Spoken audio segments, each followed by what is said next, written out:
Bonjour les amis, j'espère que vous allez bien. Ce matin, on va faire un petit débrief du match entre la France et la Croatie dans le cadre de la Ligue des Nations qui s'est bien évidemment soldée par la victoire 1-0 de la Croatie en France. Mais avant de poursuivre, n'hésitez pas à vous abonner et activer la cloche de notification afin de ne rien rater de nos prochaines vidéos. Mais alors, que s'est-il passé pour nos champions du monde et nos champions de Ligue des Nations de l'année dernière? Ils se sont lamentablement fait bastonner en Ligue des Nations, que ce soit par le Danemark, la Croatie, l'Autriche. Les Français n'ont pas mérité, les Français n'ont rien foutu dans cette Ligue des Nations. Et alors on les voit partout en train de parler de l'arbitrage. Ils disent l'arbitrage a été scandaleux, mais il n'y a rien de scandaleux. Si vous avez enchaîné 3 matchs sans aucune victoire, eh bien vous méritez votre dernière place au classement dans ce groupe A. Bon, à 160 jours du coup d'envoi du mondial au Qatar, l'équipe de France a bouclé sa séquence de 4 matchs en Ligue des Nations en 11 jours par une nouvelle défaite face à la Croatie à Saint-Denis. Le bilan est donc de 2 revers pour 2 et de 2 nuls. Les Bleus s'étaient inclinés d'abord face au Danemark. Ils avaient ensuite fait un match nul face à la Croatie et un autre match nul face à l'Autriche. Maintenant, ils se retrouvent derniers de leur groupe avec seulement 2 points. Quant aux Croates, ils ont mené, mais je vous dis, le match de l'année. Le milieu de terrain avec Modric, il a assuré. Et ensuite, il le termine en marquant un petit penalty, un très beau penalty à la 5e minute pour permettre aux Croates d'aller directement dans le carré final ou bien d'espérer figurer dans le carré final en terminant deuxième de leur groupe A, derrière le Danemark qui lui totalise 9 points. Bon, la Ligue des Nations, on va pas dire que c'est pas un trophée majeur, mais c'est pas non plus un trophée mineur.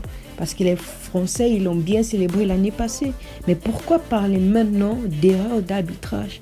Pourquoi pointer l'arbitrage? Si les Blancs étaient nuls, ils ont été nuls. Pas besoin de passer par 4 chemins pour le dire.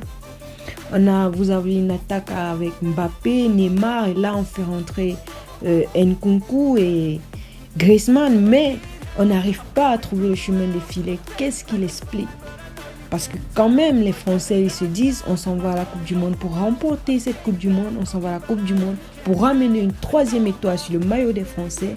Mais avec ce qu'ils ont montré pendant cette Ligue des Nations, on se demande bien, mais que vont faire les Français pendant cette Coupe du Monde? Comment est-ce qu'ils vont s'en sortir au Qatar? Comment est-ce qu'ils vont s'en sortir pour remporter le match si déjà avec une équipe de si haut niveau, ils n'arrivent pas à terminer dans le carré final de la Ligue des Nations? Les Français ne font que pleurer l'arbitrage, mais on l'a vu, l'arbitre n'a pas tellement été excellent, mais il a fait de son mieux et il a fait un bon arbitrage. Les Français ont mérité leur faute, on l'a tous vu. Les fautes qu'ils ont commises, le pénalty qu'ils ont concédé, ils l'ont mérité. Mais s'ils voulaient s'ils voulaient espérer se retrouver dans le carré final et garder leur titre qu'ils ont obtenu l'année dernière grâce à un formidable parcours de Karim Benzema qui avait fait son retour en équipe de France, ils auraient peut-être bien dû mieux jouer que ce qu'ils ont fait. En 4 matchs, n'enregistrer aucune victoire pour une équipe comme celle de la France, c'est vraiment désolant. Avec un Mbappé qui, se fait appeler maintenant Mbépal, vu qu'il a prolongé au PSG jusqu'en 2025. Mais je vous le dis, moi je suis pas dégoûté de cette défaite. Les Bleus l'ont mérité.